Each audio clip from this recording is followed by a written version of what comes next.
Evening settles on Québec. The limestone blocks rise in steady lines, pale grey with darker mortar seams, forming a grid that calms the eye. The air carries a faint echo, as if every step over cobblestones summons a whisper from the past. Gas lamps cast a gentle amber glow at dusk, softening the edges of buildings and drawing shadows into corners. The St. Lawrence River moves in the distance, broad and patient, its slow rhythm grounding the city. Québec City balances on a cliff, its upper and lower towns linked by steep streets and narrow staircases. The geography shapes every movement. Roads curve along the escarpment, terraces open to expansive river views, alleys wind inward toward courtyards. Stone, timber, and slate repeat across facades, anchoring the place in continuity. Each corner turns not with sudden surprise, but with gradual shifts in scale, texture, and light. The walk begins in Hauteville, near the Ursulines Monastery on Rue Donnacona. This area holds some of the oldest structures in North America, enclosed behind gates of wrought iron and gardens shaded by old trees. The monastery walls are pale and regular, cut limestone blocks set with darker seams. Windows are small and simple, set deeply in the thick walls. A bell tower rises modestly, its cross silhouetted against the sky. The route moves slowly from here through narrow streets named for gardens and trades, down sloping cobblestones towards the lower quarter of Petit Champlain. The architecture shifts in scale as the descent continues. Monasteries to merchant houses, stone warehouses to timber facades painted in muted color. Doors open directly onto the street. Window boxes rest against mullioned panes. Shutters are held back by hooks of hand-forged iron. Every element appears measured, unhurried, and enduring. This 2-hour walk will trace a quiet path through Old Québec, noticing the textures of limestone, the angles of steep metal roofs, the muted sounds of wooden planks underfoot.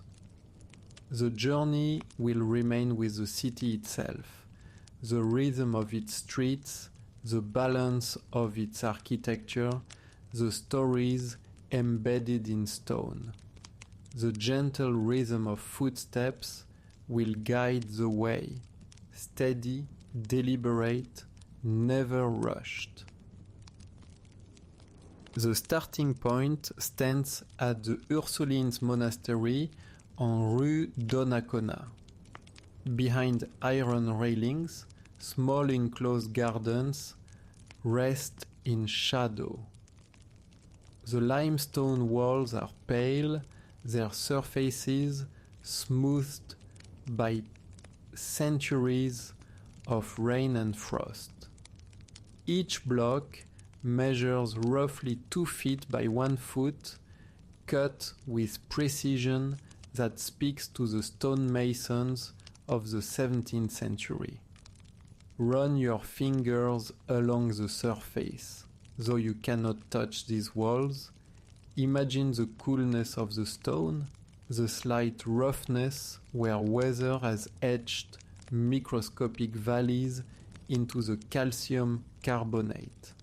Mortar seams appear darker, forming a quiet lattice across the stone. The mortar itself is lime-based, traditional to the period, slightly recessed from years of erosion. The narrow sidewalk curves gently, guiding the route toward Rue des Jardins. The iron railings deserve closer attention. Each vertical bar is hand-forged, approximately 1 inch in diameter, with subtle variations that reveal their individual creation. The tops curve into simple finials, some with fleur-de-lis motifs, others with rounded caps. Black paint covers the iron, though in places it has chipped away to reveal rust red beneath, layers of time made visible. The railings are cool to the touch in all seasons, conducting heat away from the hand. In winter, they become almost painfully cold. In summer, they remain pleasantly cool even in direct sunlight. Rue des Jardins lives up to its name, holding pockets of green between buildings. Low hedges press against fences, small courtyards hold birch trees and climbing ivy. The ivy clings to stone with tiny rootlets, creating patterns of green against grey. In autumn, some varieties turn crimson, their leaves small and star-shaped. The birch trees stand with white bark that peels in horizontal strips, papery and delicate. Their leaves flutter with the slightest breeze, creating a soft rustling that sounds like distant rain. The street is narrow, paved in grey stone blocks that tilt unevenly, requiring a slower pace. Each block is roughly 8 inches square, cut from local granite, their surfaces worn smooth in the centers where countless footsteps have passed. The edges remain sharper, less traveled. Between the blocks, narrow gaps allow rainwater to drain, and in these crevices, moss grows in tiny cushions of green. In winter, ice forms in these gaps, creating a subtle glitter when sunlight strikes at the right angle. Building facades are a mixture of stone and painted wood, muted yellows and greys, with steep roofs of standing seam metal. The paint on the wooden siding shows its age, not peeling dramatically, but fading in a way that suggests decades rather than years. The yellow has softened to cream in places. The grey has lightened almost to white where sun strikes most directly. The standing seam metal roofs are typically galvanized steel, their seams raised in parallel lines running from ridge to eave. These seams catch light differently than the flat panels between them, creating a subtle striped pattern across each roof plane. Snow guards, rows of small iron bars, interrupt the smooth slope of roofs designed to hold back winter drifts. Each guard is about 6 inches long, mounted perpendicular to the roof slope, spaced in rows about 2 feet apart. They prevent the sudden avalanche of snow that would otherwise slide from the steep metal surface. In summer, they serve as perches for small birds, sparrows and finches, who rest there briefly before continuing their flight. The gentle rhythm of footsteps merges with the soft sounds of the city, a distant bell, the faint creak of shutters.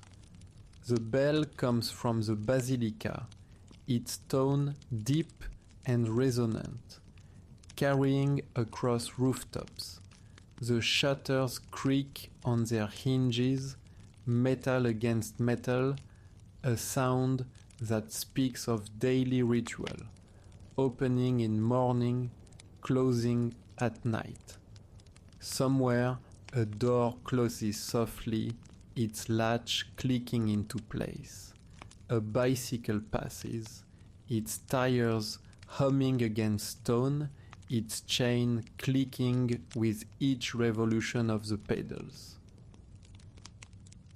Turning toward Rue Couillard, the character changes. This is one of the oldest streets in North America, its line dating back to the 17th century. Houses lean slightly, their timber frames visible above stone foundations. The lean is subtle, perhaps an inch or two over the height of the building, but noticeable when you sight along the roofline. This settling speaks not of structural failure, but of centuries of adjustment, the building finding its equilibrium with the earth beneath. Fieldstone bases rise waist-high, supporting wooden siding above. These fieldstones were gathered from the surrounding landscape, each one unique in size and shape. The mason fitted them together like a puzzle, using smaller stones to fill gaps, creating a wall that is both strong and beautiful in its irregularity.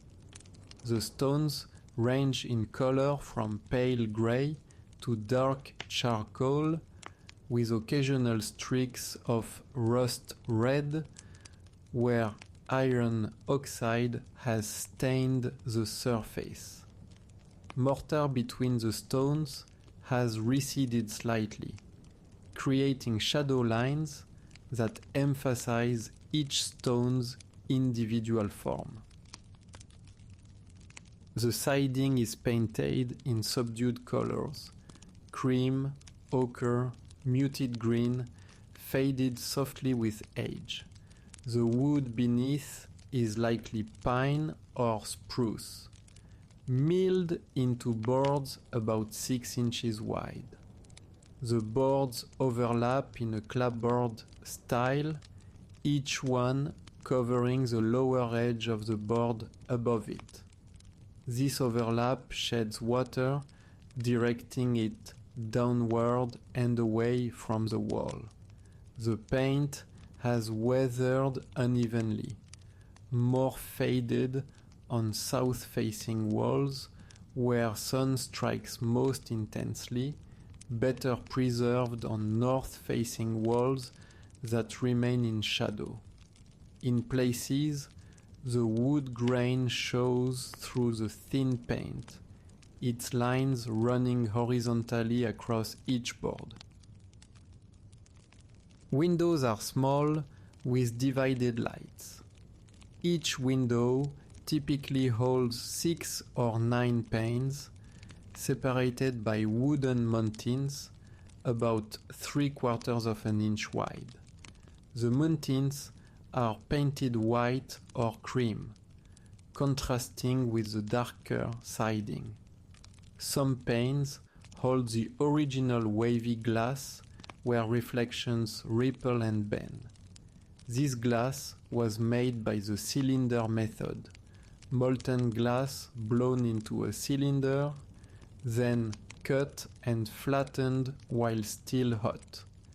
The process left subtle waves and variations in thickness, so that looking through these panes, the world appears slightly distorted, as if seen through water.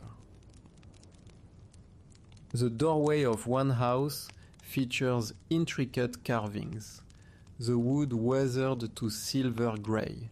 The carvings depict vines and leaves, their forms simplified and stylized.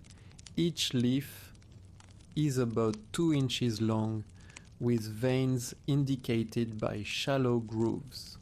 The vine twists in an S-curve, creating rhythm across the doorframe. The wood, likely oak, chosen for its durability, has weathered for so long that the softer grain has eroded slightly, leaving the harder grain raised in subtle relief. Run your fingers across this surface and you would feel the texture of time itself. Smooth valleys, raised ridges, the coolness of wood that has not known paint for decades. The details speak quietly, their endurance more striking than their decoration. A door hinge, hand-forged, shows hammer marks along its length. A door knocker, shaped like a hand holding a ball, has been polished smooth by countless hands grasping it. A threshold stone, worn concave by centuries of footsteps, dips nearly an inch below its original surface. These are the marks of use, of daily life repeated across generations. At the corner of Rue Couillard and Côte de la Fabrique, the street angles downward. The eye is drawn ahead to the silver spire of the Anglican Cathedral of the Holy Trinity, visible through a narrow opening in the streetscape. The spire is slender, rising from a square tower, its surface bright in daylight and muted under cloud. The building itself sits beyond, but even here the spire serves as anchor, a fixed point amid descending streets. Côte de la Montagne provides the route downward, connecting upper and lower town. The grade begins gentle, then steepens. The slope increases from perhaps 5 degrees to nearly 20 degrees at its steepest point. This change is felt in the legs, in the shift of weight from heel to toe, in the careful placement of each step.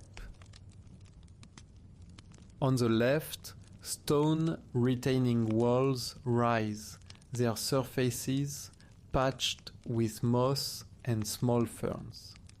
The moss grows in the dampest spots, where water seeps from between stones.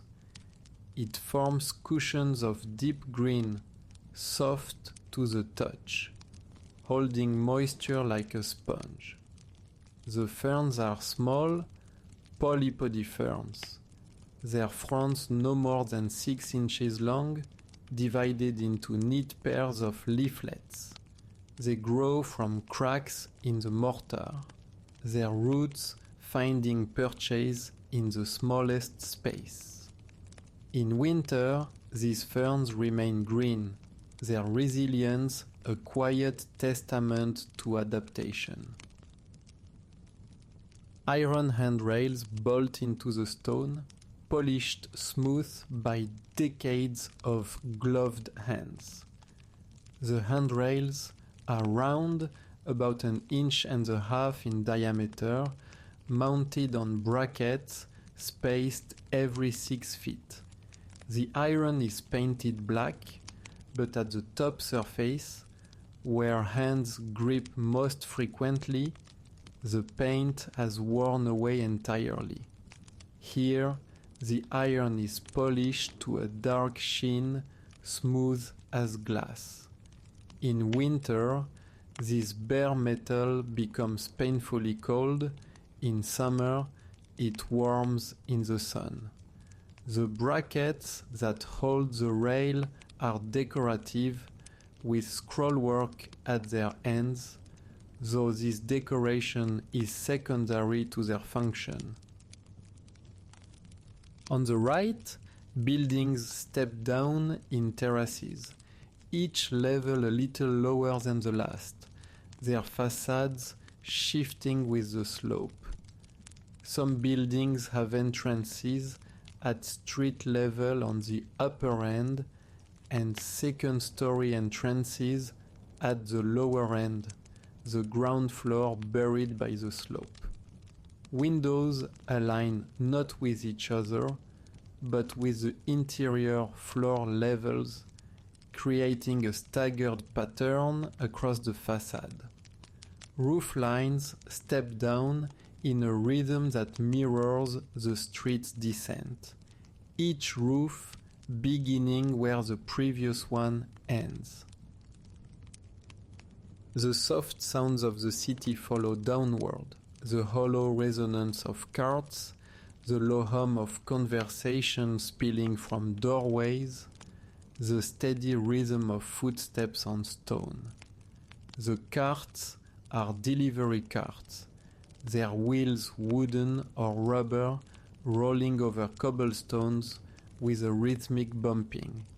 The conversation is in French, the words indistinct, but the cadence clear, rising and falling, punctuated by laughter. The footsteps vary, the sharp click of hard-soled shoes, the softer pad of rubber soles, the scuff of boots. Each sound echoes slightly off the stone walls, creating a subtle reverberation that fills the narrow street. The breakneck stairs, escalier, casse-cou, appear on the right, a sharp wooden descent built in 1635 and rebuilt many times since. The pitch is steep, almost vertical, but the route remains with Côte de la Montagne, curving more gradually toward the lower quarter. As the slope narrows, buildings close in, the walls pressing closer to the street. The air cools in shadow. At the base, Rue du Petit Champlain opens, claimed as the oldest commercial street in North America. Buildings here are 2 or 3 stories, their facades painted in deep reds, forest greens, and pale cream. The red is a barn red, rich and warm, the color of iron oxide. The green is a deep forest green, almost black in shadow, bright in sunlight. The cream is soft, like aged paper, with undertones of yellow. These colors were chosen not for fashion, but for tradition, echoing the palette of rural Québec. Signs hang perpendicular to the walls, wooden panels held by wrought iron brackets. Each is unique: a carved wooden bear, a copper ship weather vane, a mural of winter life painted around a corner. The wooden bear stands on its hind legs, about 2 feet tall, carved from a single piece of pine. The grain of the wood runs vertically, giving strength to the thin legs.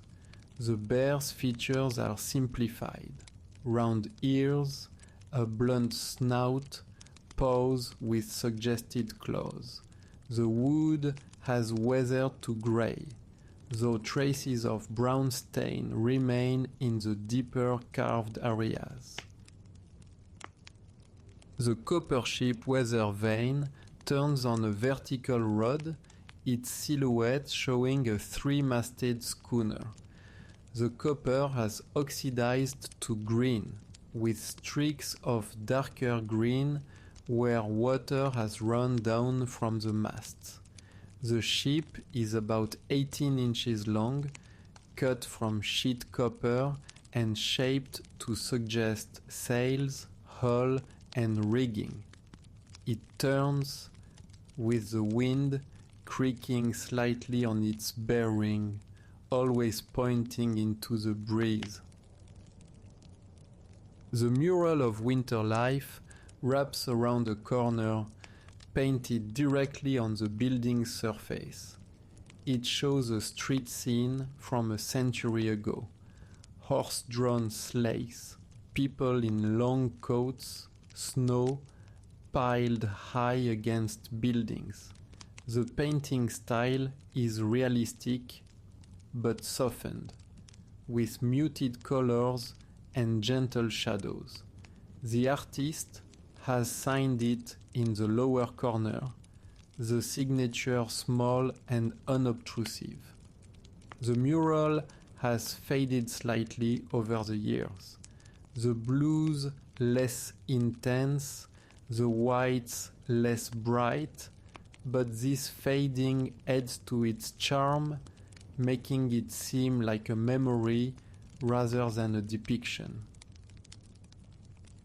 The cobblestone street is uneven, its surface glistening slightly, where rain or snow melt collects in hollows.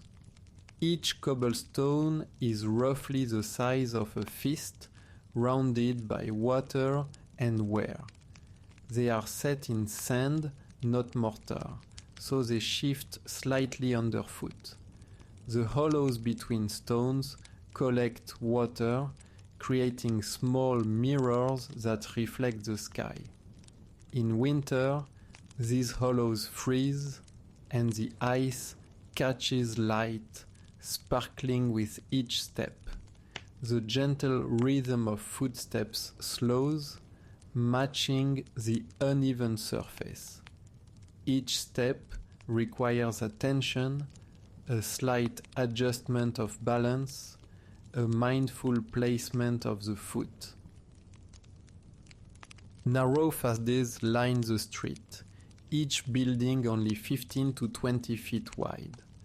Doors recess into shadows, framed by wooden trim. Window boxes hold evergreen boughs in winter, bright flowers in summer. Shutters are painted to contrast, red against cream, green against stone, some closed, others held back by iron hooks. The repetition creates rhythm, softened by individual variation. The soft sounds of the city are muted here, voices lowered, footsteps softened by cobblestone. At the southern end of Rue du Petit Champlain lay Place Royale. Instead of entering directly, the route skirts along Rue de la Place, keeping the square to the left. The church of Notre-Dame des Victoires anchors the square, its tower low, its roof steep, its stone walls blending with surrounding facades. The church has stood since 1688. Rebuilt after fires, its endurance quiet rather than monumental. Rue du Solto Matelot runs parallel to the river, quieter than Petit Champlain. Warehouses line this street, taller than the houses before, their walls built from darker, weathered stone. Many have been converted to apartments or offices, but door hardware and window shapes reveal their origins. Hinges are heavy iron, doors thick with brass plates worn to copper in their centers. Door handles resemble ship's cleats, a reminder of maritime trade.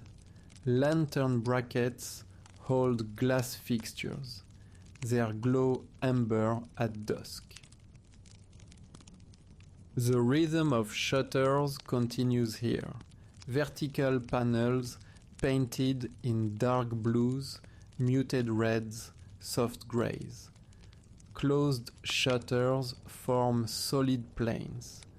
Open shutters throw angled shadows. Stone walls behind them bear marks of centuries, their surfaces roughened by frost and wind. The gentle rhythm of footsteps carries forward, steady and calm. The climb back toward Hauteville begins with the funiculaire, the small glass and steel cable car that rises from Rue du Petit Champlain to Dufferin Terrace. The ride is brief, less than a minute, but its movement marks a shift in perspective. Through the slanted windows, stone walls slide upward, rooftops angle steeply, and the line of the St. Lawrence River flattens into a broad sheet. The gentle rhythm of footsteps resumes at the top station, where the boardwalk of Terrace Dufferin stretches in long wooden planks along the cliff edge. The terrace extends nearly 400 meters, its length broken by octagonal gazebos with copper roofs that have turned green with age. Each gazebo is identical in form but unique in weathering. The copper roofs were installed at different times, so their patinas vary. Some are bright green, others darker, almost teal. The copper sheets overlap like scales, each one about 12 inches wide, fastened with copper nails that have also turned green. The octagonal shape creates 8 equal sides, each about 6 feet long, forming a sheltered space within. Each structure sits on carved posts, their wood painted white, their brackets curling in decorative flourishes. The posts are turned on a lathe, creating a pattern of bulges and narrows that repeat every foot or so. The brackets that support the roof beams curl in S-curves, their ends carved into leaf shapes. The white paint is bright and well maintained, repainted regularly to protect the wood beneath. In places where paint has chipped, you can see previous layers. Cream, pale blue, cream again, a history of color choices.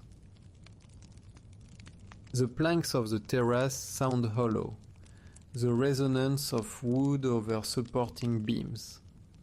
Each plank is about 6 inches wide and 2 inches thick, made from pressure-treated lumber that resists rot. The planks run perpendicular to the direction of travel, so each step crosses from one plank to the next, creating a rhythmic sound. Thump, thump, thump. The sound varies with the walker's weight and pace. Heavier steps produce a deeper tone, lighter steps a higher pitch. The hollow resonance comes from the air space beneath the planks, where the supporting beams create a cavity that amplifies the sound. This sound repeats steadily underfoot, forming a rhythm that echoes the measured beat of walking. It is a comforting sound, predictable and constant. In quiet moments, when few people walk the terrace, this sound becomes meditative, each step a beat in a slow, steady rhythm. When many people walk the terrace, the sounds overlap, creating a complex pattern of rhythms that somehow still feels orderly. Benches line the railings, their ironwork painted deep green, their slats worn smooth from decades of use. The ironwork forms the bench's frame. Curved arms, straight legs, decorative back supports. The green paint is a traditional park bench green, slightly darker than grass, chosen to blend with landscape. The slats are wood, likely oak or maple, about 3 inches wide with rounded edges. They are worn smooth not just by weather, but by countless people sitting, shifting, standing. The smoothness is most pronounced in the center of each slat, where people sit most frequently. At the edges, the wood retains more of its original texture. Behind the terrace rises the Château Frontenac, a landmark visible from almost anywhere in the city. Built in 1893, it was designed in the chateau style, combining French Renaissance towers with steep copper roofs. The building's silhouette is jagged, with dormer windows, turrets, and tall chimneys. Its copper roof, now oxidized to green, contrasts with the reddish stone and brick walls below. The hotel dominates the skyline, yet its details invite closer attention. Carved stonework around windows, decorative iron finials on roof ridges, and arches framing the entrance. The building has hosted dignitaries, world leaders, and writers, yet it remains integrated into the city's daily rhythm, rising not as a fortress but as a backdrop. From the terrace, the St. Lawrence River opens to view. Nearly a kilometer wide here, the river carries ice flows in winter, their edges breaking into geometric plates. The ice forms when the temperature drops below freezing for sustained periods, typically in January and February. The flows are not uniform. Some are thin sheets, translucent and fragile, while others are thick blocks, opaque and solid. They break along stress lines, creating geometric shapes, triangles, rectangles, irregular polygons. The edges of these shapes are sharp, catching light and creating bright lines against the darker water. The ice moves with the current, rotating slowly, colliding with other flows. When two flows meet, they either slide past each other or one rides up over the other, creating pressure ridges. These ridges can be several feet high. Their surfaces rough and jumbled. The sound of ice moving is subtle from this distance, a faint grinding, a soft cracking, but it is constant, a reminder of the river's power even when frozen. In summer, cruise ships and freighters pass slowly, their wakes spreading in long V-shapes.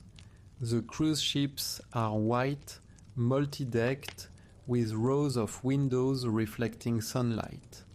They move at perhaps 10 knots, slow enough that their passage seems stately rather than hurried.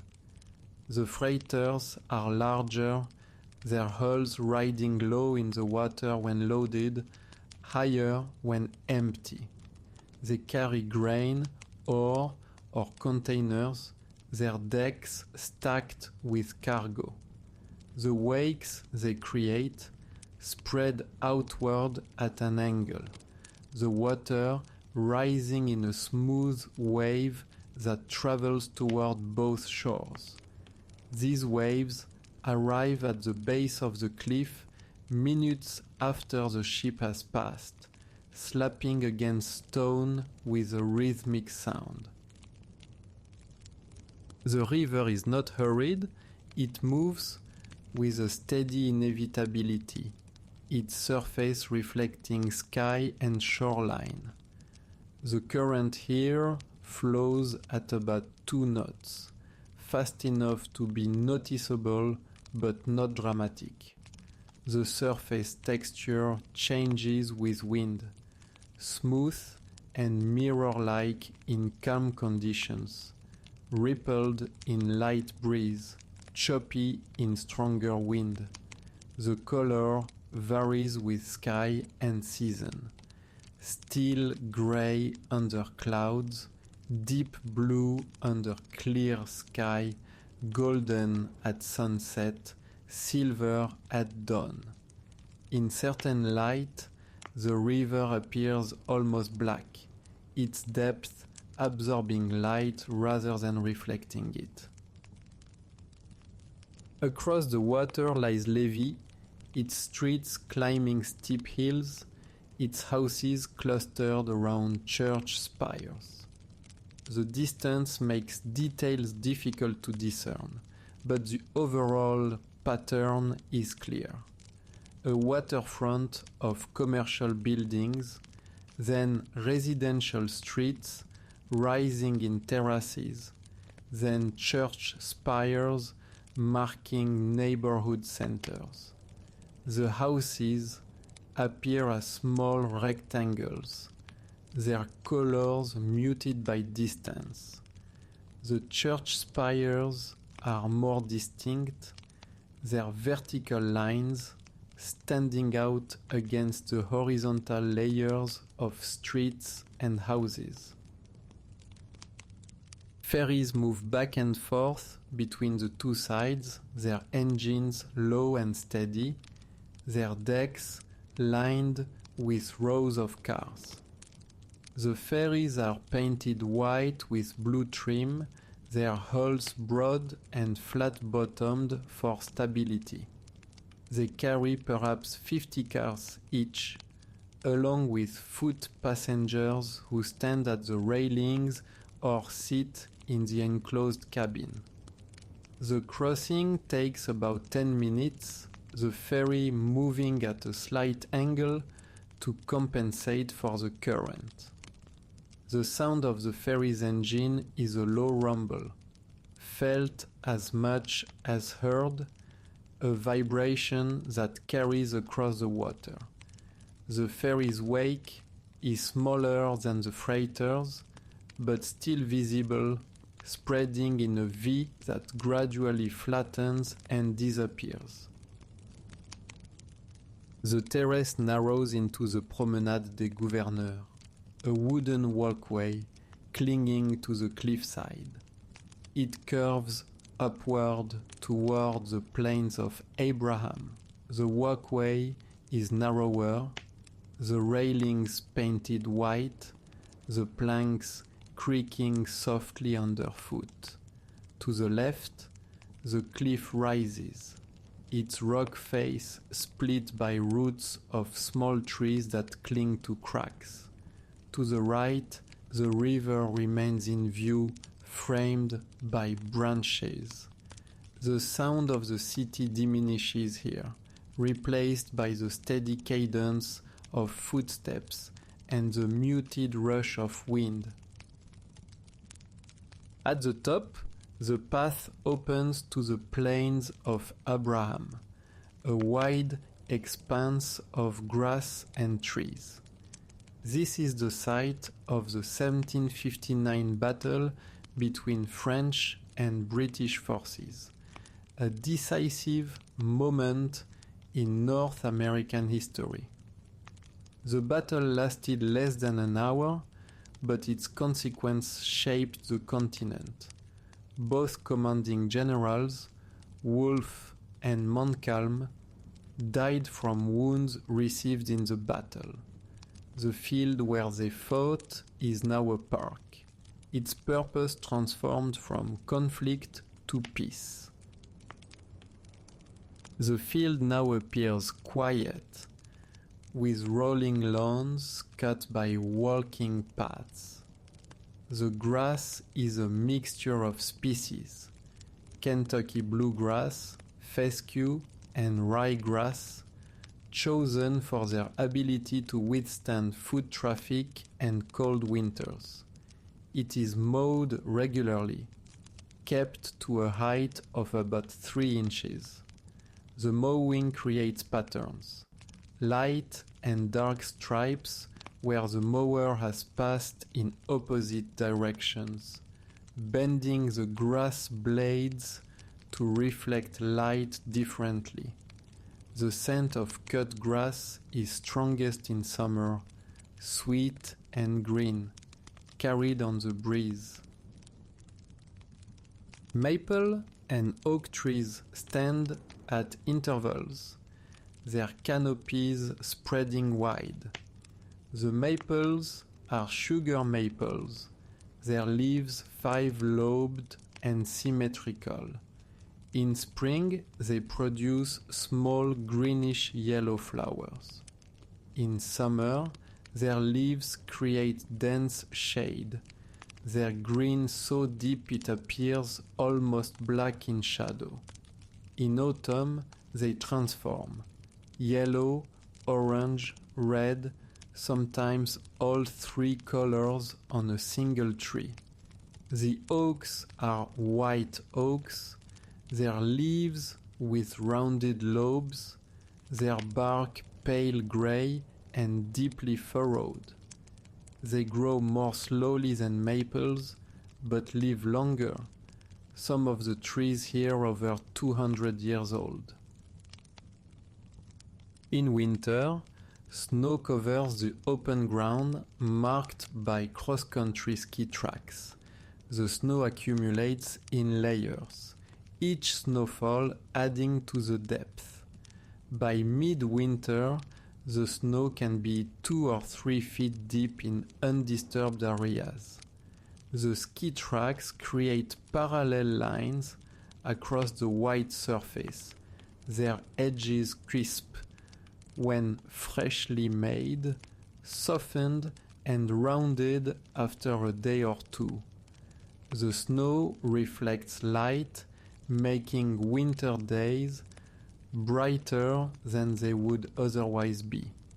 The surface sparkles when sun strikes ice crystals, creating a glitter that shifts with each change in viewing angle.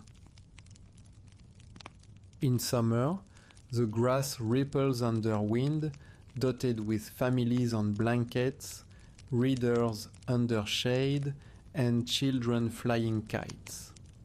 The wind moves across the open field in waves, visible in the grass's movement. The ripples travel from one side of the field to the other, the grass bending and rising in sequence. The families spread blankets, plaid, solid colors, quilts, and unpack picnic baskets. The readers sit with backs against tree trunks, books held in dappled shade. The children run with kites, the fabric shapes rising and falling, their tails streaming behind them. The weight of history rests lightly here, the atmosphere calm, steady, and expansive. Plaques mark significant locations, their text brief and factual. The landscape itself has changed. Trees have grown, paths have been added, the city has expanded around the field, but the openness remains. The sky seems larger here, unobstructed by buildings stretching from horizon to horizon. The wind moves freely, carrying the scent of grass, trees, and distant river. Avenue George VI borders the plains, leading toward the citadel, a star-shaped fortress still in use by the Canadian military. Its walls of grey limestone rise from earthworks covered in grass. The geometry is precise. Angled bastions, straight walls, and ditches designed for defense. Cannons once lined these walls. Today, the fortress serves as both military post and museum. The grass covering the earthworks softens the military lines, blending stone into the natural slope of the hill. Côte de la Citadelle curves along the perimeter, where walls meet hillside. The limestone blocks are massive, fitted without excess ornament. The thickness of the walls, several meters at points, gives a sense of endurance rather than aggression. Small windows punctuate the stone, narrow and high, once used as gun ports. Moss and lichen spread across shaded surfaces, their green patches soft against grey stone. The gentle rhythm of footsteps continues along this curve, the fortress steady at one side, the open slope of the Plains of Abraham at the other. The route follows toward the fortifications of Quebec, the only remaining fortified city walls north of Mexico. These walls encircle Old Québec in a loop of 4.6 kilometers. Built of the same pale limestone, the walls rise to heights of up to 8 meters. Walkways trace along their tops in places, while streets run beside their bases elsewhere. The walls separate old from new, narrow streets from wide boulevards, stone houses from glass towers. Rue des Remparts runs along one section, bordered on one side by residential buildings and on the other by the high wall. Here, the wall holds traces of centuries, patches where stone has been replaced, mortar seams of varying color, blocks marked by tool lines. Trees grow against the wall, their roots prying into cracks, their branches reaching over the top. Walking Rue des Remparts, the houses on the opposite side show another layer of endurance. Their facades are narrow, their siding painted in muted tones: cream, faded blue, soft gray.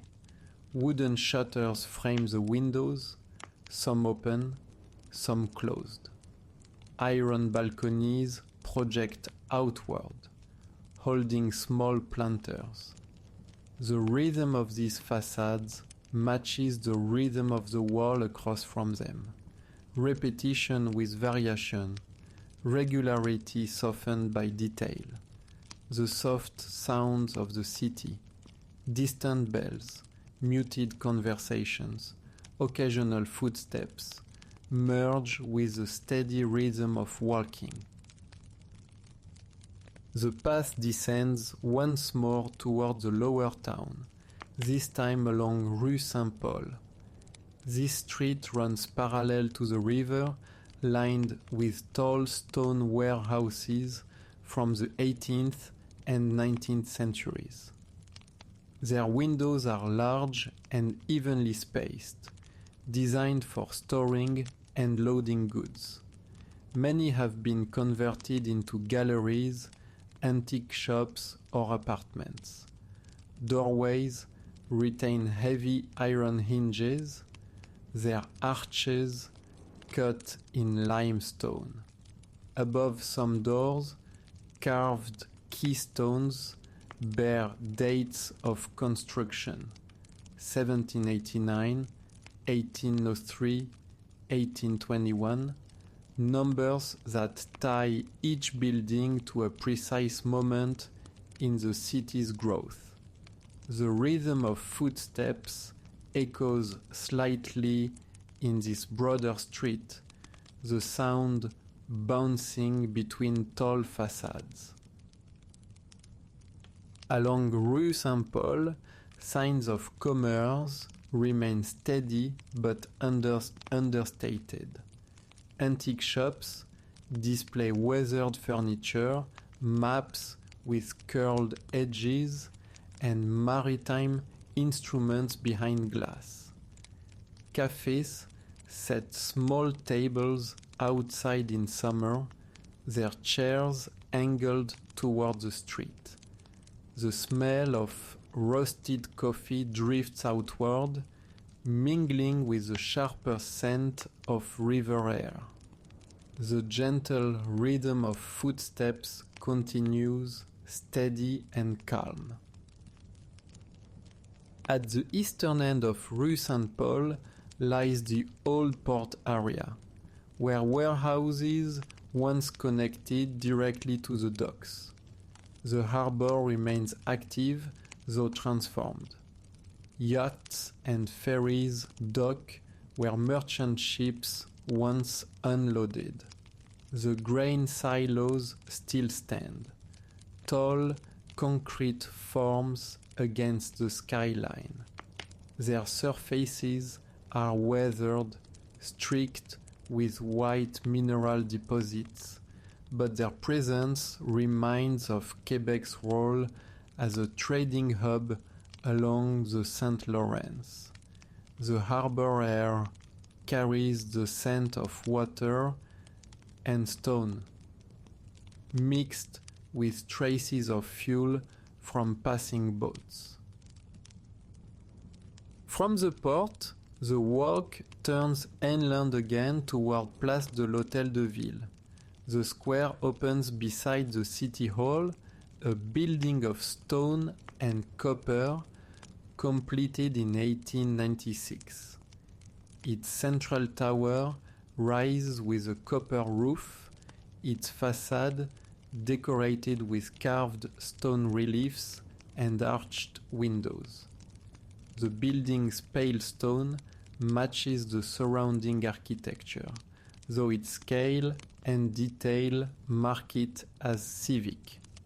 The square holds fountains in summer, their spray catching sunlight, while in winter it hosts a Christmas market with wooden stalls. Across from City Hall stands the Anglican Cathedral of the Holy Trinity, glimpsed earlier from Rue Couillard. Built in 1804, it was the first Anglican cathedral outside the British Isles. Its design reflects neoclassical symmetry, tall windows evenly spaced, a central tower capped with a slender spire. Inside, the woodwork and silver communion plate were gifts from King George III. The exterior, seen from the square, is steady and balanced, its limestone walls softened by age. Nearby rises the basilic cathedral Notre-Dame de Québec, founded in 1647 and rebuilt multiple times after fire. Its twin towers face the square, their surfaces pale, their roofs capped with copper. Arched windows rise in vertical lines, and statues stand in niches above the entrance. Inside rests the crypt, holding bishops and cardinals. Outside, the basilica's presence is steady, its scale moderated by the narrow streets around it. Bells ring from its towers at intervals, their sound carrying through the old city. Rue Boisdet leads from the square, its shops and facades pressed close. Signs hang from wrought iron brackets, their lettering hand-painted. Some advertise bakeries, others bookstores, others small boutiques. The rhythm of signage and facades continues the steady cadence of the walk. The street meets Rue Saint-Louis, where stone houses and inns line the way toward Porte Saint-Louis, one of the main gates in the fortifications. Porte Saint-Louis stands as a stone arch, rebuilt in the 19th century, but following the medieval form. Passing under its arch, the sound changes. The street narrows, footsteps echo against stone. Beyond the gate, Avenue Honoré Mercier widens into the modern city, but the route remains within the old walls, circling back along narrow lanes. The contrast between inside and outside is marked by the gate's form. One side medieval stone, the other side modern pavement. The segment closes with a return toward Dufferin Terrace, linking again with the wooden planks, the steady view of the river, and the looming presence of the Château Frontenac. The landmarks traced, the terrace, the plains, the citadel, the fortifications, the cathedral, the basilica, form layers of endurance. Each holds centuries within its stone, yet each exists now as part of the quiet rhythm of the city, the gentle rhythm of footsteps, the soft sounds of the city, and the enduring geometry of stone carry the walk onward, steady and unhurried. The route shifts away from the fortified core, leaving the walls of Old Québec and moving toward the Saint-Roch neighborhood. The transition begins along Rue Saint-Paul, already noted for its warehouses and antique shops. From here, Boulevard Charest-Est provides the crossing point, a wider thoroughfare where modern traffic patterns meet the older grid. The boulevard's surface is smooth asphalt, its width striking after the narrow cobble lanes within the old walls. The change is gradual but distinct. Stone and timber give way to brick and steel. Shops for visitors give way to groceries for residents. Rue Saint-Joseph-Est forms the main artery of Saint-Roch. Once industrial, later declining, now gradually revitalized, the street carries traces of each stage. Brick warehouses with arched windows stand beside renovated facades painted in bright tones. Some buildings retain fading advertisements painted directly on their walls, ghost signs for clothing shops, tobacco, or shipping companies. Others display new signage, clean lettering, announcing cafes, microbreweries, or design studios. The street feels lived in, its rhythm steady but not hurried. The gentle rhythm of footsteps moves along wide sidewalks. Overhead, electrical wires cross from building to building, carrying lamps that glow amber in evening. Storefront windows hold displays of books, records, and clothing. Thrift shops present racks of garments under awnings, their colors muted by the shade. Independent cafes arrange chairs and tables near large windows angled outward so patrons may watch the passing street.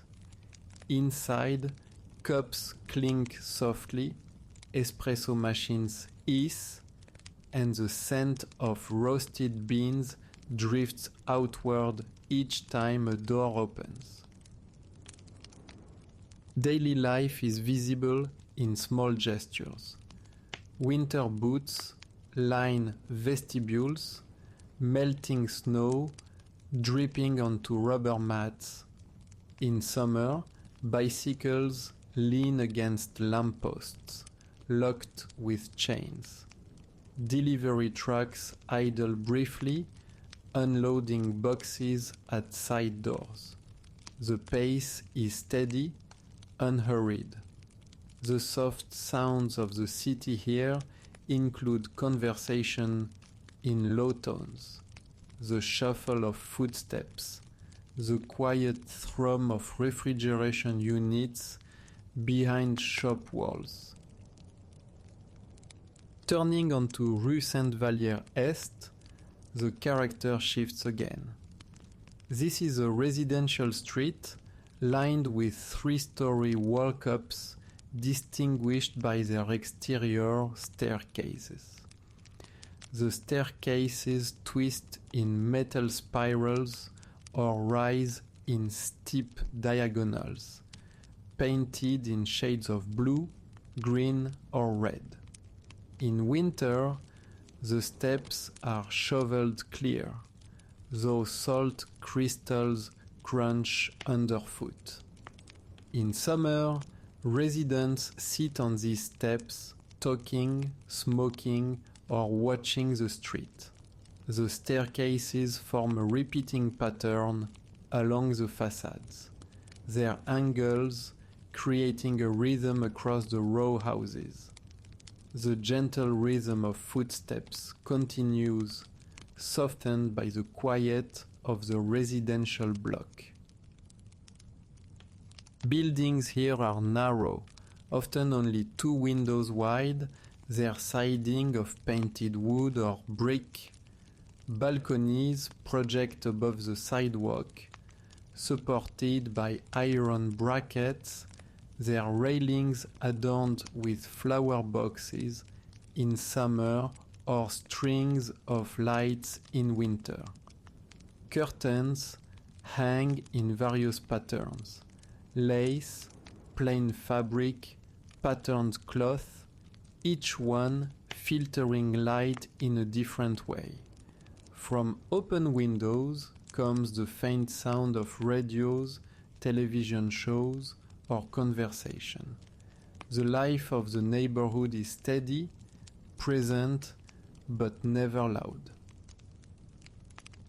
A small grocery occupies a corner lot, its windows filled with crates of fruit and vegetables. In winter, apples and cabbages dominate. In summer, baskets of strawberries and blueberries appear. Inside, shelves are close and high, stocked with bread, dairy, and dry goods. The cash register clicks steadily. The door chime jingles as customers enter and exit. Outside, the air mixes the scent of fruit with the faint metallic tang of nearby construction. Continuing westward, the route enters the Saint-Jean-Baptiste neighborhood, which lies just beyond the old city walls. Rue Saint-Jean forms the spine of this district, extending outward from Porte Saint-Jean. Within the walls, the street is busy with shops and tourists. Outside, it takes on a more local rhythm. Small groceries, laundromats, corner dépanneurs, and hardware stores mark this stretch. Signs are hand-painted, neon, or printed on weathered boards. Storefronts are close together, their doors recessed, their windows crowded with goods. The street surface remains narrow, the sidewalks steady underfoot. Cultural life shows itself here in details of habit. People stop at corner dépanneurs to buy bread or milk, stepping quickly inside and returning moments later with small bags. Children walk from school, their steps quick, their voices muted in clusters. A hardware store window displays paint cans, brushes, and tools. Their arrangement both practical and decorative.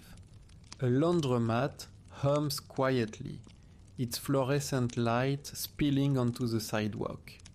The rhythm of daily life continues, steady and familiar. Turning from Rue Saint-Jean onto Rue Saint-Augustin, the street grows quieter. Row houses line both sides, narrow and tall, their fronts close to the sidewalk. Small yards appear occasionally, enclosed by low fences of wood or metal. Some yards hold bicycles, others potted plants, others children's toys half buried in snow. Doorways are painted in bright colors: red, blue, green, yellow, contrasting with pale siding. The repetition of doors and windows creates a pattern softened by these individual choices of color and decoration. At the corner of Rue Saint-Augustin and Rue Clairefontaine lie Parc de Clairefontaine. It is modest, a small green space with benches, mature trees, and a playground. In winter, snow piles against the swings and slides are half buried. In summer, children climb and play while parents sit nearby talking softly. The park feels enclosed, surrounded by 3-story buildings that face inward. The sound here is muted. The rustle of leaves, the faint laughter of children, the creak of swings. The gentle rhythm of footsteps slows as the route pauses at this quiet space. Continuing again toward Rue Saint-Jean, the path heads back toward the fortified gate. Porte Saint-Jean rises in stone, its arch steady and symmetrical. Passing under the arch, the contrast between inside and outside is felt again. Outside lies the rhythm of residential streets, inside lies the concentrated density of the old town. The transition is marked not by sudden change, but by the narrowing of the street, the shift from wider facades to tightly packed stone buildings. Rue Saint-Jean, inside the walls, carries a more crowded texture. Shops advertise souvenirs, confections, clothing. Signs hang in multiple languages, their lettering bold and bright. Yet among these, local details persist. A small bakery with baguettes cooling in its window, a bookstore with shelves pressed against glass, a cafe where chairs face the street. The rhythm of footsteps adjusts, still calm but more frequent, blending with the soft sounds of voices, bells, and faint music from open doors. Throughout the neighborhoods of Saint-Roch, Saint-Vallier, and Saint-Jean-Baptiste, the cultural texture of Quebec appears not in monuments, but in small details. Staircases angled against facades, grocery displays on corners, balconies with flower boxes, doors painted in bright colors, parks modest but steady. These details accumulate, forming a rhythm as dependable as footsteps. They create the atmosphere of everyday life, distinct from the grandeur of landmarks, yet equally enduring. The segment closes near Porte Saint-Jean, where the fortified walls curve and the street prepares to rejoin the older core. The gentle rhythm of footsteps, the soft sounds of the city, and the steady patterns of daily life form a background that is calming, measured, and unhurried. The walk through neighborhoods beyond the postcard views reveals another layer of the city's character, one built not of spectacle, but of repetition, variation, and the quiet persistence of daily rhythms. Morning in Quebec begins with light that is soft, pale, and blue-tinted in winter, warmer and golden in summer. The narrow streets of Hauteville filter this light through rows of buildings, casting long shadows along Rue Saint-Jean. At this hour, the stone appears cooler, the surfaces of limestone damp with condensation or frost. Shops are closed, shutters still drawn, yet cafes begin to stir. Doors unlock with quiet clicks, chairs are arranged outside, sidewalks are swept. The soft sounds of the city are hushed, consisting mostly of footsteps on stone, the scrape of a broom, the clink of metal as signs are hung. At a boulangerie near Rue des Jardins, trays of bread emerge from ovens. The ovens are deck ovens, their interiors lined with stone or ceramic that holds heat evenly. The bakers slide long wooden peels into the ovens, retrieving loaves that have risen and browned. The crust crackles as it cools, the sound like tiny fractures spreading across the surface. This crackling is called singing, and it indicates a properly baked loaf. The scent is rich and comforting. Butter, yeast, flour browned by heat. The butter scent is sweet and creamy from the high butter content in croissants and pastries. The yeast scent is slightly sour, earthy, the smell of fermentation. The browned flour scent is nutty, toasted, the result of Maillard reactions that occur when sugars and proteins are heated. These scents layer and blend, creating an aroma that is complex yet unified, inviting and warm. Croissant, pain au chocolat, and rustic loaves line wooden shelves. The croissants are golden brown, their layers visible at the torn edges where they've been separated. Each croissant has dozens of layers, created by folding butter onto dough repeatedly.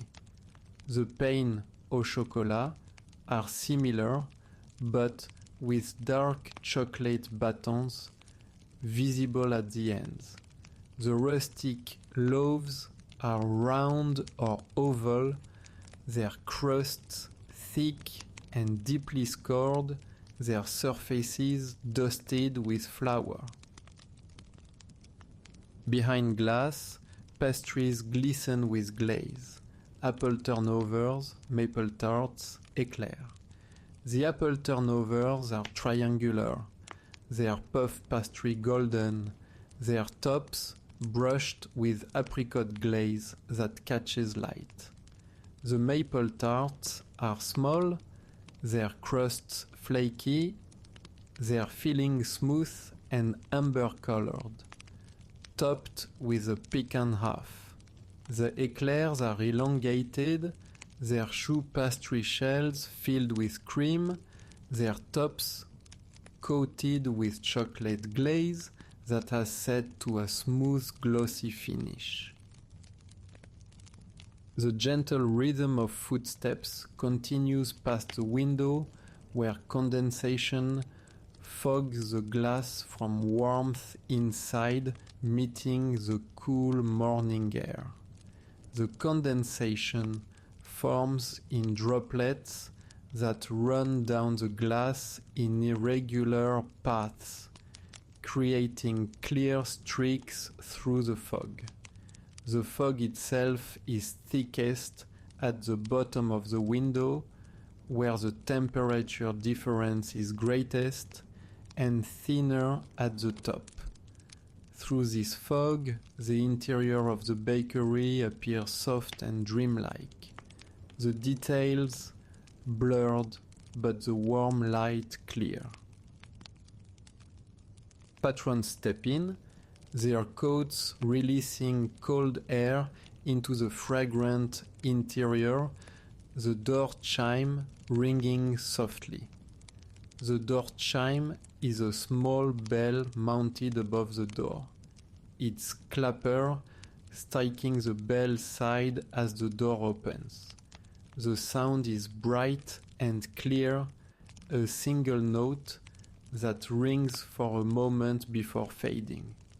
The cold air that enters with each patron sinks to the floor, being denser than the warm air inside, creating a brief chill around the ankles before mixing and warming. The café au lait here is served in wide bowls, its surface steaming, its aroma strong. The bowls are ceramic, white or cream colored, wide enough that both hands can wrap around them for warmth. The coffee is strong, made from dark roasted beans, mixed with an equal amount of steamed milk. The surface shows a slight foam, the milk proteins creating a thin layer that holds the heat. The aroma combines coffee's bitterness with milk's sweetness, creating a balanced scent that is both energizing and comforting. The croissant flakes easily, leaving a fine residue of butter on fingertips. The flakes are the outer layers of pastry, so thin they are almost translucent, crisp and delicate. They scatter across the plate with each bite, creating a small pile of golden fragments. The butter residue is slightly greasy, evidence of the high butter content. A good croissant is about 25% butter by weight. The interior of the croissant is soft, with a honeycomb structure of air pockets, each layer distinct yet connected. Each bite is warm, layered, and yielding. The warmth comes from the oven, retained in the pastry's interior, even as the exterior cools. The layers compress slightly when beaten, then spring back, the gluten structure providing elasticity. The yielding quality is the opposite of tough.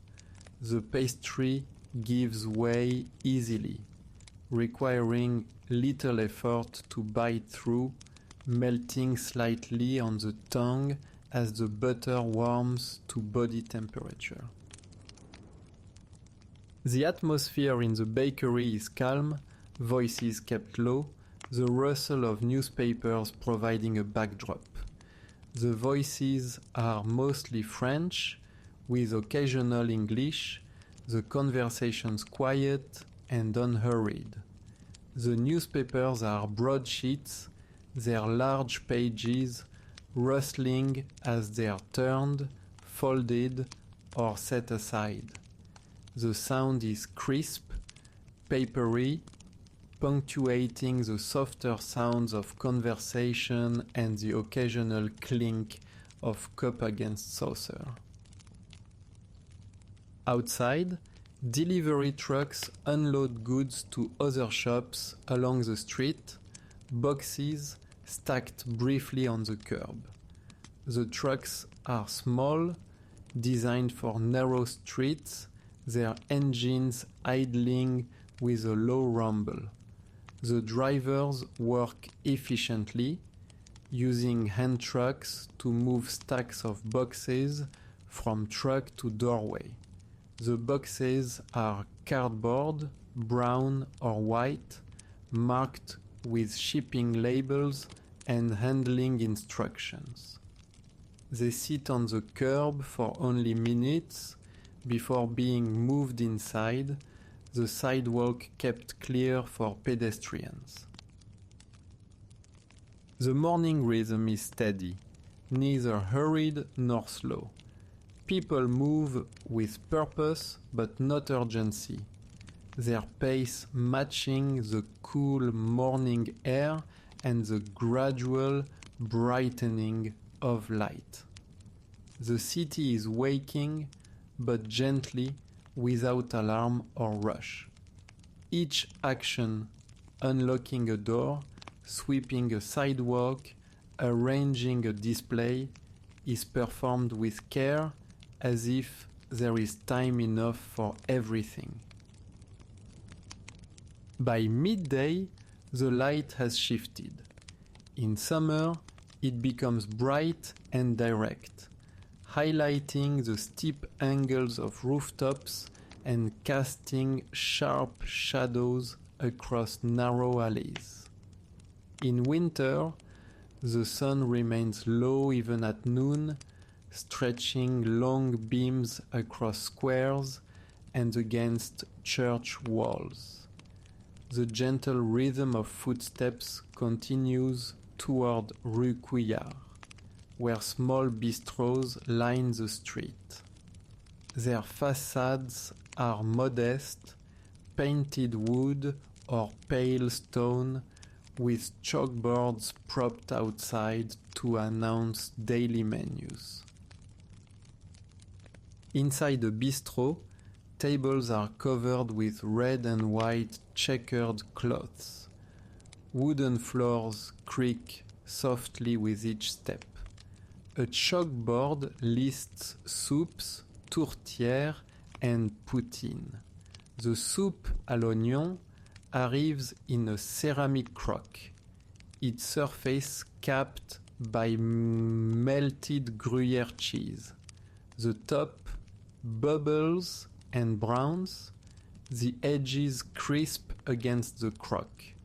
Beneath lies dark broth, rich with caramelized onions, pieces of baguette soaked through but still holding shape. Steam curls upward, carrying the aroma of beef stock, onion, and toasted bread. The act of eating here is unhurried. The warmth of the dish slows the pace naturally, anchoring midday in a steady rhythm. The cloths are cotton, woven in a gingham pattern, the red squares alternating with white in a grid. The fabric is soft from many washings, slightly faded, the red less bright than it once was. The cloths are practical, hiding stains, creating a casual atmosphere that invites lingering.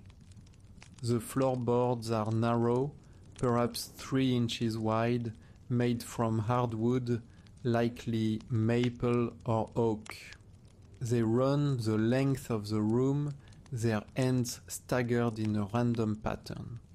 The creaking comes from the boards moving slightly against their nails, the wood having shrunk and expanded with changes in humidity over decades. The chalkboard is mounted on the wall, its frame simple wood, its surface black.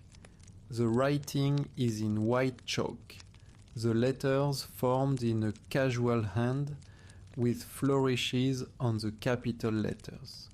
The menu changes daily, yesterday's offerings erased and today's written fresh. Chalk dust has accumulated at the bottom of the board, a fine white powder that smudges if touched. The crock is heavy, thick-walled, glazed in cream or brown. It retains heat, keeping the soup hot for the duration of the meal. The Gruyère has melted and browned under a broiler, its surface bubbling, its edges where it meets the croc's rim crisped to a dark golden brown. The bubbling is from moisture in the cheese turning to steam, creating small pockets that expand and burst. The browning is from the Maillard reaction, the same process that browns bread crust and roasted meat. The crisp edges are where the cheese has dried slightly, losing moisture to the heat, becoming crunchy rather than soft. The broth is beef stock, simmered for hours with bones, vegetables, and herbs, then strained and reduced to concentrate its flavor. The onions have been sliced thin and cooked slowly in butter until their sugars caramelize, turning them from white to golden to deep brown. This process takes at least 30 minutes. The onions stirred frequently to prevent burning. The baguette pieces are thick slices, toasted before being added to the soup, so they absorb liquid but don't completely dissolve. The steam rises in visible wisps, the moisture condensing slightly in the cooler air above the crock. The aroma is layered, the savory depth of beef, the sweetness of caramelized onion, the nutty scent of toasted bread, the sharpness of melted cheese. These scents combine and separate, each one distinct yet part of a unified whole. The soup is too hot to eat quickly, requiring small spoonfuls, pauses between bites, sips of water or wine. The cheese stretches when lifted, creating strings that must be wound around the spoon or broken with a knife. Other dishes arrive at neighboring tables. Pâté chinois with layers of ground beef, corn, and mashed potatoes. Tourtière, the spiced meat pie that is both festive and everyday. Poutine with fries softened under cheese curds and hot gravy. Each plate rests on simple ceramic, the focus on sustenance rather than display. The sound in the bistro is muted conversation, clinking cutlery, and the steady hum of kitchen fans behind closed doors. Afternoon is for walking again. Along Rue Saint-Paul, antique shops and galleries open their doors wider, their windows reflecting the changing light. In summer, heat lingers between stone walls, and the coolness of interior shops offers relief. In winter, the low sun casts golden light across snow, which crunches underfoot with each step. The river along Rue d'Alousie carries its own steady rhythm, waves slapping against stone embankments, gulls circling overhead. The gentle rhythm of footsteps merges with these ambient sounds, maintaining calm. Toward evening, the city alters once more. As dusk approaches, lamps flicker on. Amber light spreads from wrought iron fixtures mounted on walls. Windows glow from within, revealing the warmth of interior spaces against the cooling exterior. The Château Frontenac becomes illuminated in stages, its turrets and roofline outlined against the darkening sky. Streets that appeared grey in daylight take on a golden hue. The atmosphere shifts towards stillness yet remains steady. Dinner unfolds in smaller restaurants along Rue Sault au Matelot or Rue Saint-Paul. These establishments occupy old stone warehouses, their walls thick and uneven, their ceilings low with exposed beams. Tables are set with candles, their flames reflected in glassware. The menu here includes duck confit, braised lamb, salmon, glazed with maple, and tarte au sucre for dessert. The wrought iron fixtures are mounted on brackets that extend from the walls, holding glass lanterns. The glass is clear or slightly amber tinted, protecting the bulb from weather while allowing light to pass through. The fixtures themselves are decorative, with scrollwork and curves that echo 19th century designs. Some are original, their iron showing layers of paint. Others are reproductions, their surfaces more uniform. The amber light they cast is warmer than daylight, with a color temperature around 2700 Kelvin, similar to candlelight. Windows glow from within in varied colors. The warm yellow of incandescent bulbs, the cooler white of LED lights, the flickering orange of candles or fireplaces. Each window tells a story of the life within. A dining room where a family gathers, a living room where someone reads, a kitchen where dinner is being prepared. Curtains filter this light, softening it, creating silhouettes of furniture and people.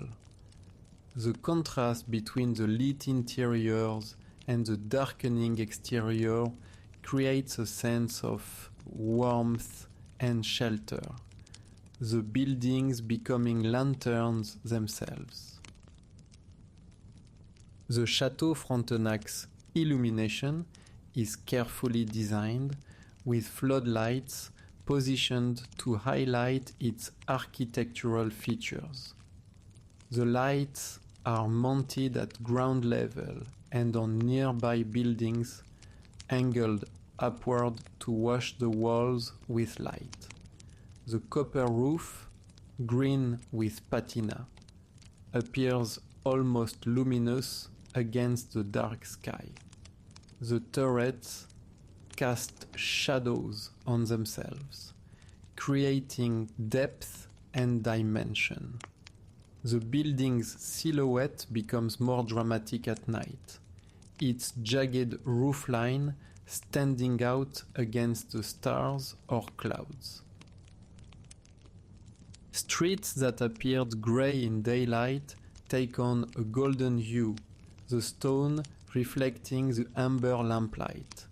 The limestone walls, which are pale grey in daylight, appear warmer at night.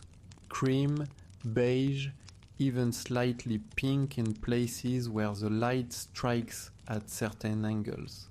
The cobblestones glisten if damp, each stone catching light differently depending on its angle and surface texture.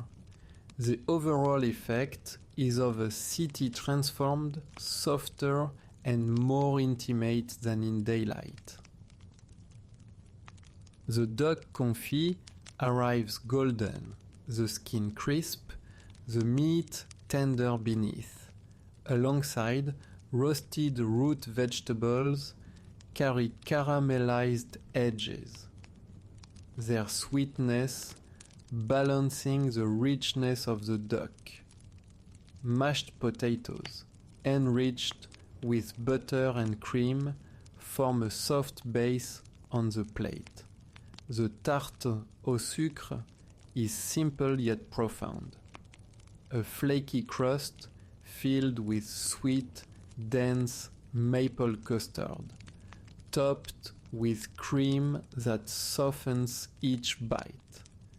The sounds here are hushed, limited to clinking glasses, the low murmur of voices, the occasional strike of cutlery. The atmosphere is both intimate and calm, perfectly steady for unhurried dining. The stone warehouses that house these restaurants have walls 2 feet thick or more, built to insulate goods from temperature extremes. The walls are limestone or fieldstone, their interior surfaces left exposed in many restaurants, showing the natural texture of the stone. The ceilings are low, perhaps 8 feet high, with wooden beams running across. These beams are hand-hewn, their surfaces showing the marks of adzes and axes. They are dark with age, their wood likely pine or spruce, chosen for its availability and strength. Tables are set with white or cream-colored linen, the fabric crisp and smooth. Candles sit in simple holders, glass cylinders or metal candlesticks, their flames steady in the still air. The candlelight creates a warm glow, casting soft shadows that move slightly when someone passes. The flames are small, about an inch high. Their light yellow at the base, orange at the tip. They flicker occasionally when a door opens, admitting a breath of outside air. The glassware catches and multiplies the candlelight. Wine glasses, water glasses, and stemware all reflect the flames, creating points of light across the table. The glass is clear, allowing the color of wine to show, deep red for a Bordeaux, pale gold for a Chardonnay, pink for a Rosé. The reflections create a sense of abundance, the single candle becoming many lights in the curved surfaces of the glasses. The menu is written in French with English translations below. The paper is heavy, cream-colored, the text printed in a serif font that suggests tradition. The duck confit is listed as confit de canard, the lamb as agneau braisé, the salmon as saumon glacé à l'érable. The descriptions are brief, listing only the main components and preparation method. The focus is on the food itself, not on elaborate description. The duck confit arrives on a white plate, the presentation simple but elegant. The duck leg is positioned at an angle, its skin golden brown and glistening with rendered fat. The skin has been crisped under high heat, creating a texture that shatters when cut, revealing the tender meat beneath. The meat is dark, having been cooked slowly in its own fat until it falls from the bone. The flavor is rich, concentrated with a distinctive taste of duck, stronger than chicken, more complex than turkey. The roasted root vegetables are arranged beside the duck. Carrots, parsnips, and turnips cut into similar sized pieces for even cooking. They have been roasted at high temperature, their surfaces caramelized to deep brown, their interiors soft and sweet. The caramelization is the result of sugars in the vegetables browning, creating new flavors that are nutty and complex. The vegetables glisten with olive oil or butter, their surfaces catching the candlelight. The mashed potatoes are smooth and creamy, whipped with butter and cream until they are light and fluffy. They are seasoned simply with salt and white pepper, allowing the flavor of the potatoes to come through. The potatoes are likely Yukon Gold or Russet, varieties chosen for their starchy texture that creates smooth mash. The butter adds richness, the cream adds silkiness, and together they create a dish that is comforting and luxurious at once. The tarte au sucre arrive after the main course, accompanied by a small pitcher of cream. The tart is a single slice, triangular, its crust golden and flaky. The crust is made from butter, flour, and a touch of sugar, rolled thin and baked until crisp. The filling is dense and smooth, made from maple syrup, cream, and eggs, cooked until set. The maple flavor is pronounced but not overwhelming, sweet but balanced by the richness of the cream and eggs. The top of the filling has a slight sheen, the sugars having caramelized slightly during baking. The cream is poured over the tart, pulling around its base, soaking into the crust slightly. The cream is cold, contrasting with the room temperature tart, creating a temperature variation that enhances the experience. The cream softens the sweetness of the maple, adding a neutral richness that balances each bite. The combination of textures, crisp crust, smooth filling, liquid cream, creates complexity in a simple dessert. After dinner, the walk resumes. The streets are quieter now. Footsteps softened by snow in winter or muted by warmth in summer. In winter, breath appears as mist, rising briefly before dissolving. Fabrics rustle with each step, wool coats, scarves, and gloves forming layers against the cold. The snow muffles sound, leaving only the steady cadence of footsteps. In summer, doors stand open and voices drift outward from cafes where patrons linger over wine. Guitars or accordions occasionally provide soft music, blending with the ambient hum of conversation. The sounds in the restaurant are carefully modulated, never loud. Conversations are kept to a low murmur, the acoustics of the stone walls and low ceilings creating an intimate atmosphere. The clink of glasses is delicate. Wine glass against wine glass in a toast, water glass set down on the table. The strike of cutlery against ceramic plates is soft.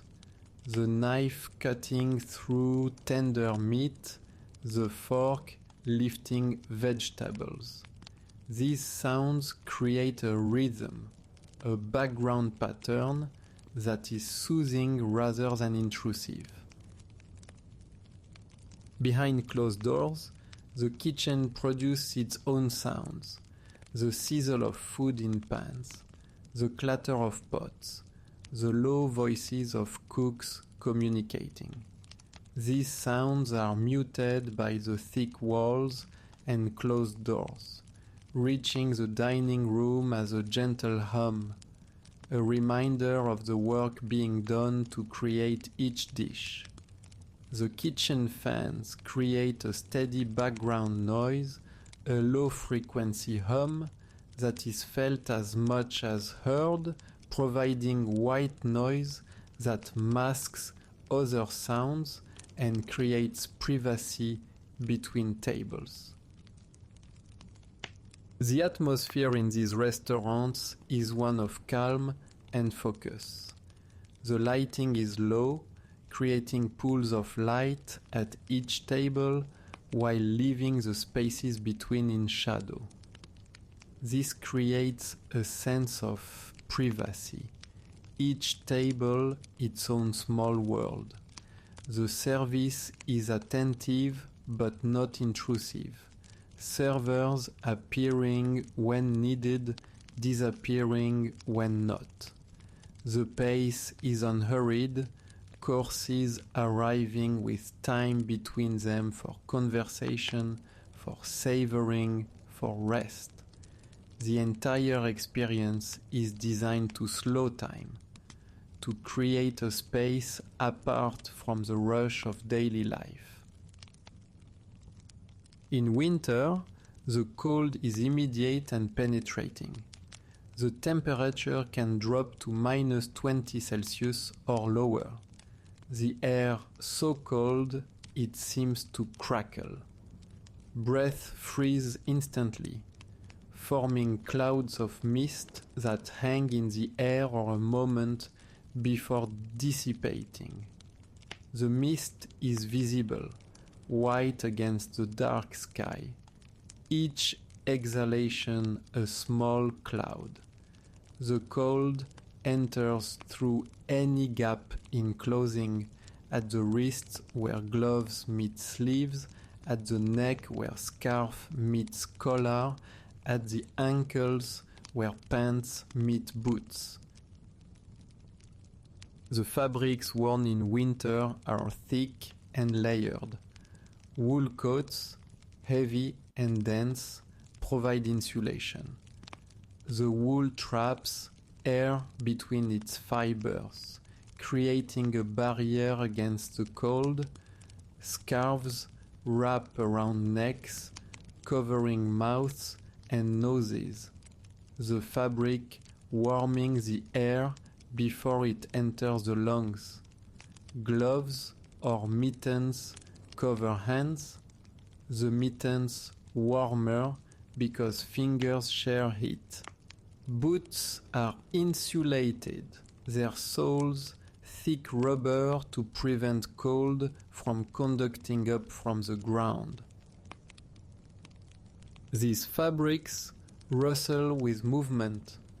The wool coat makes a soft swishing sound as arms swing. The scarf shifts against the coat collar, fabric against fabric. The gloves creak slightly, the leather or synthetic material stiff in the cold. These sounds are quiet, personal, heard only by the wearer, creating a sense of enclosure, of being wrapped and protected. The snow underfoot in winter is not uniform. Fresh snow is soft, compressing with each step, making a soft crunching sound. This sound is from ice crystals breaking and compacting, thousands of tiny fractures with each footfall. Older snow, compressed by previous footsteps, is harder, more icy, making a sharper, higher-pitched crunch. In very cold temperatures, the snow is dry and powdery, squeaking underfoot, the sound almost musical.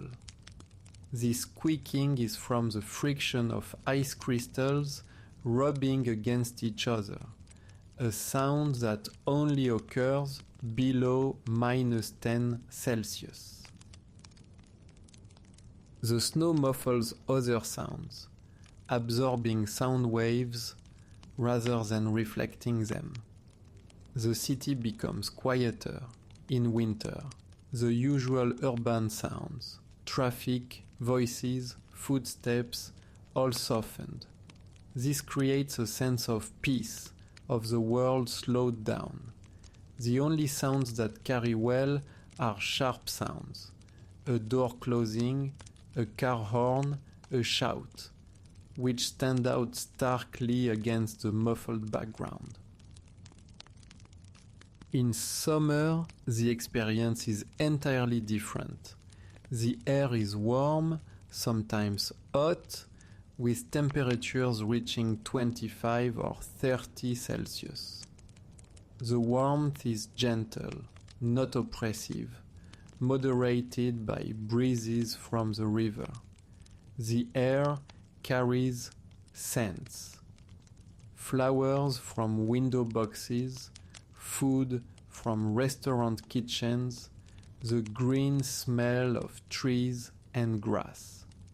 These scents mix and blend, creating a complex olfactory landscape that changes from street to street. Doors and windows stand open in summer, the boundaries between inside and outside blurred. From cafes and restaurants, voices drift outward, conversations in French and English, laughter, the clink of glasses. Music sometimes accompanies these voices. A guitarist playing on a terrace, an accordionist on a street corner, recorded music from a speaker. The music is typically quiet, background rather than foreground, adding to the atmosphere without dominating it. The guitars are acoustic, their sound warm and resonant. The chords are simple, often folk songs or popular melodies that many people know. The accordions produce a more distinctive sound, reedy and nostalgic, associated with French café culture. The accordion sound carries well in open air, its volume and timbre cutting through ambient noise. These instruments create a soundtrack for summer evenings, their melodies drifting through streets and squares. People move more slowly in summer, their pace relaxed. They sit at outdoor tables, lingering over wine or coffee, watching passers-by. They walk without urgency, stopping to look in shop windows, to read plaques, to take photographs. The atmosphere is one of leisure, of time expanded rather than compressed. The long summer days, with sunset not until 9 or 10 in the evening, create a sense of abundance, of time that need not be hurried. The St. Lawrence River takes on a different aspect at night. Its surface reflects scattered lights from levees across the water. Ferries, continue their crossings, their decks lit by yellow lamps. The wakes behind them create lines of ripples that spread slowly, breaking reflection into shards of gold and silver. The river's presence remains constant, moving with steady assurance. The river at night is a presence more than a sight. Its surface is dark, nearly black, visible mainly through the lights it reflects. The lights from levees appear as points and lines of yellow and white, wavering slightly as the water moves. These reflections stretch vertically, elongated by the viewing angle, creating columns of light on the water's surface. When a ferry passes, its wake disrupts these reflections, breaking them into fragments that dance and shimmer before reforming. The ferries themselves are small vessels, designed for the short crossing. Their hulls are white, their superstructures enclosed with large windows. The yellow lamps on their decks create a warm glow, illuminating the passengers and cars aboard. The ferries move steadily, their engines producing a low, rhythmic throb that carries across the water. This sound is deeper than the sound of smaller boats, a bass note that resonates in the chest. The ferry's horn sounds occasionally, a deep, prolonged blast that echoes off the cliff face and the buildings of the old city. The wakes created by the ferries are visible as lines of disturbed water, lighter than the surrounding surface. The wakes spread in a V shape behind each vessel, the angle of the V determined by the ferry speed. The waves within the wake are small, perhaps 6 inches high, but they travel far, eventually reaching both shores. When these waves arrive at the base of the cliff, they slap against the stone with a rhythmic sound, a gentle percussion that continues long after the ferry has docked. The river's presence is also felt in the air. The air near the river is cooler and more humid than the air inland.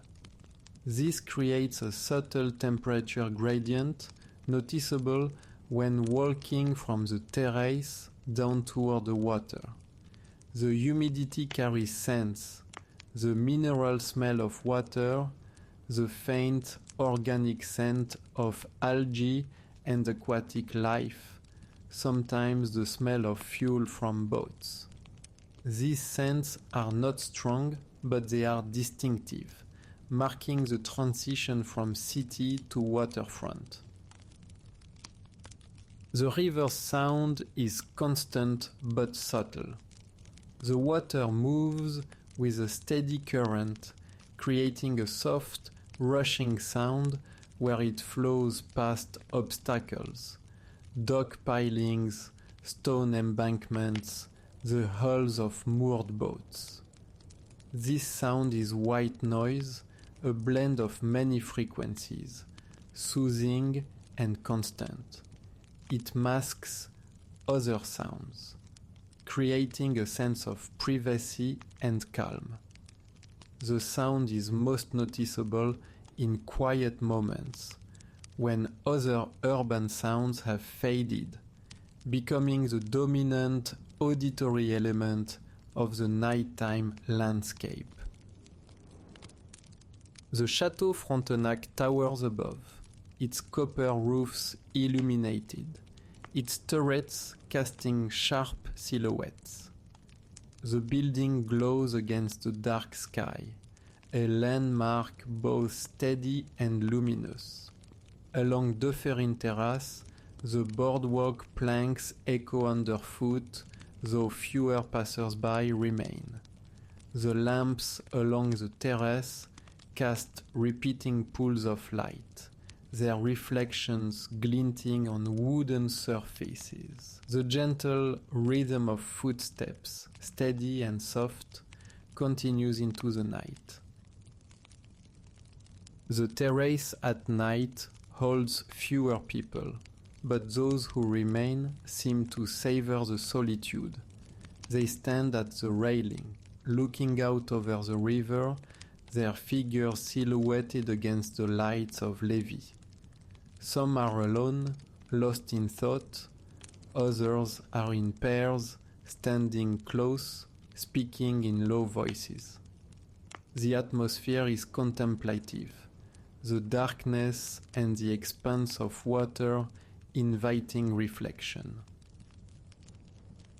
The boardwalk planks, which sounded hollow and resonant during the day, sound different at night.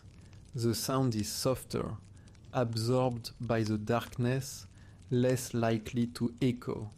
Each footstep is distinct, separate from the next, creating a measured rhythm. The planks are cool underfoot, having released the day's warmth to the night air. In winter, they can be slippery with frost or a thin layer of ice, requiring careful steps. The lamps along the terrace are spaced evenly, perhaps every 20 feet. Each lamp creates a pool of light on the boardwalk, bright at the center, fading at the edges. Between the lamps, the boardwalk is darker, though never completely black. The ambient light from the city and the illuminated Château Frontenac provides enough light to see. Walking the terrace at night becomes a rhythm of light and shadow, bright and dim, a pattern that repeats with each lamp passed. The railings along the terrace are painted metal, their surfaces smooth and cold. In winter, they are painfully cold to touch. In summer, they are pleasantly cool. The railings are about waist high, sturdy and reassuring. Leaning against them, looking out over the river, creates a sense of security. The solid railing, the broad terrace, the cliff behind, all providing stability against the vast darkness of the river and sky. The Château Frontenac's illumination dominates the skyline. The building is so large, so vertical, that it seems to loom over the terrace. Its illuminated walls are warm-toned, the floodlights creating a golden glow. The copper roof, green with patina, appears almost luminous, catching and reflecting light in unexpected ways. The turrets and dormers create a complex silhouette, jagged and irregular, full of visual interest. The building serves as a landmark, visible from almost anywhere in the old city, a constant reference point. Night in Quebec is marked by quiet. In residential neighborhoods, staircases are empty, balconies dark. Windows glow faintly from within, curtains filtering lamplight. The streets are subdued, traffic minimal. The air is cooler, scented faintly with wood smoke in winter or the sweetness of blossoms in summer. The atmosphere is steady, encouraging rest. In the residential neighborhoods, Saint-Roch, Saint-Vallier, Saint-Jean-Baptiste, night brings a different quality of quiet. The staircases that were busy during the day now stand empty, their metal treads reflecting streetlight. The spiral staircases create interesting shadows, their curves casting circular patterns on the walls behind them. The straight staircases create diagonal lines of shadow, their railings appearing as parallel stripes. These shadows shift slightly when car headlights pass, creating momentary animation in the stillness. The balconies are mostly dark, their occupants inside for the night. Occasionally, a balcony light glows, illuminating a small space where someone sits, perhaps smoking, perhaps simply enjoying the night air. These lit balconies are islands of light in the darkness, their occupants visible in silhouette. The glow from these lights is warm, yellow or orange, creating a sense of coziness against the cool darkness. Windows throughout the residential neighborhoods glow with interior light. The quality of this light varies. Some windows show the warm yellow of incandescent bulbs, others the cooler white of fluorescent or LED lights, still others the flickering blue of television screens. Curtains filter this light, softening it, creating diffuse glows rather than sharp beams.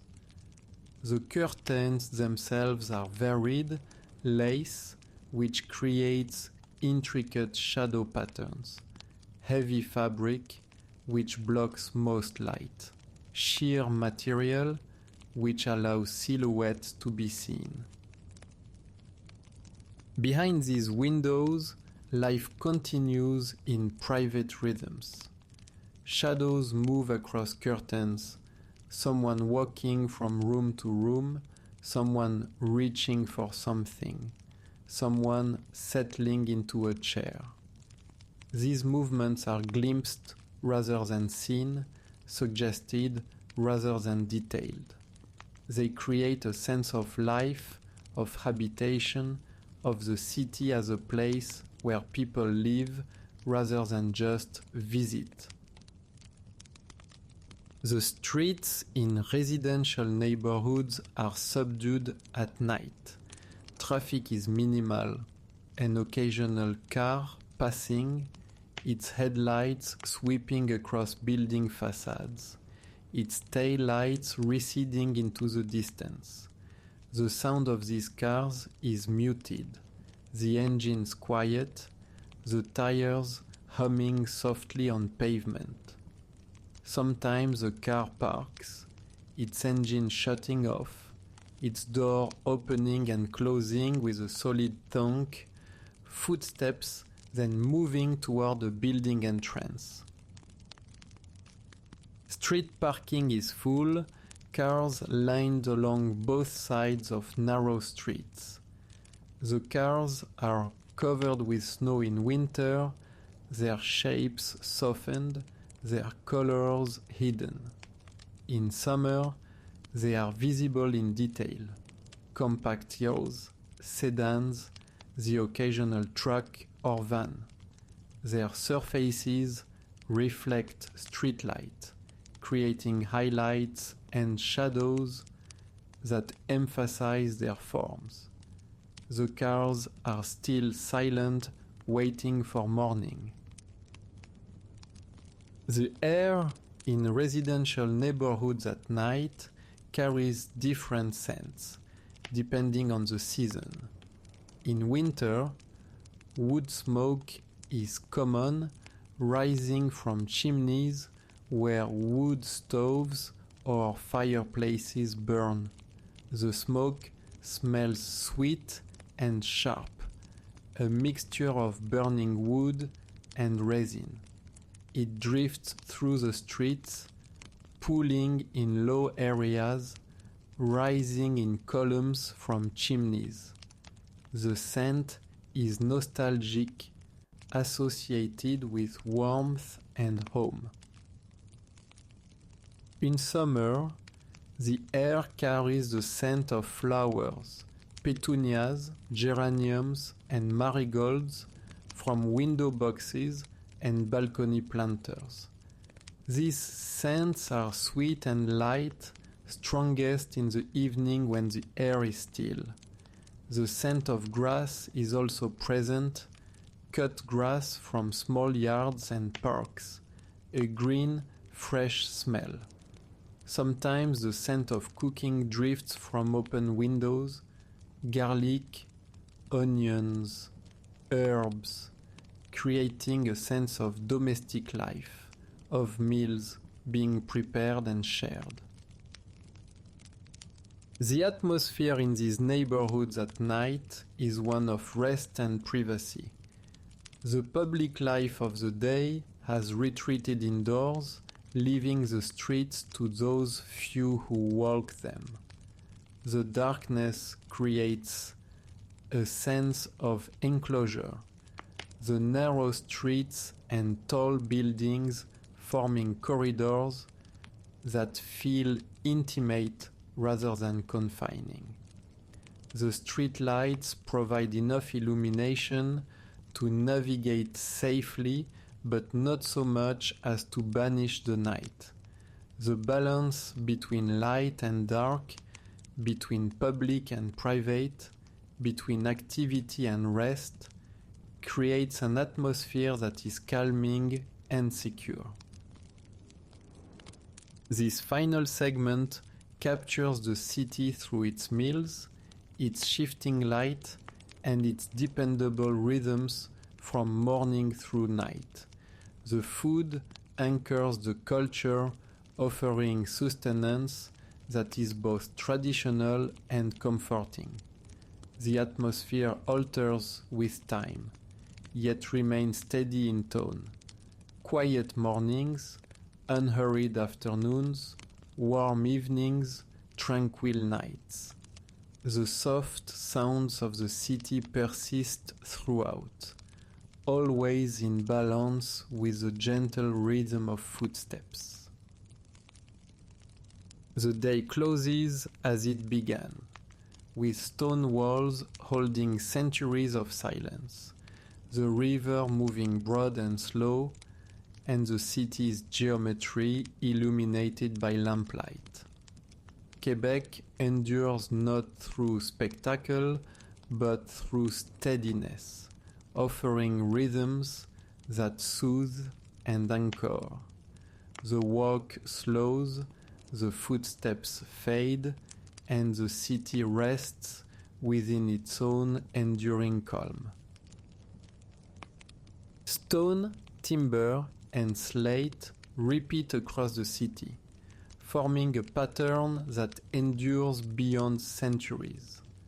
The walk has traced these materials from the Ursulines monastery to Rue Couillard, down to Petit Champlain, along the broad terrace facing the St. Lawrence, across the plains of Abraham, and through neighborhoods where staircases curl and balconies hold flower boxes.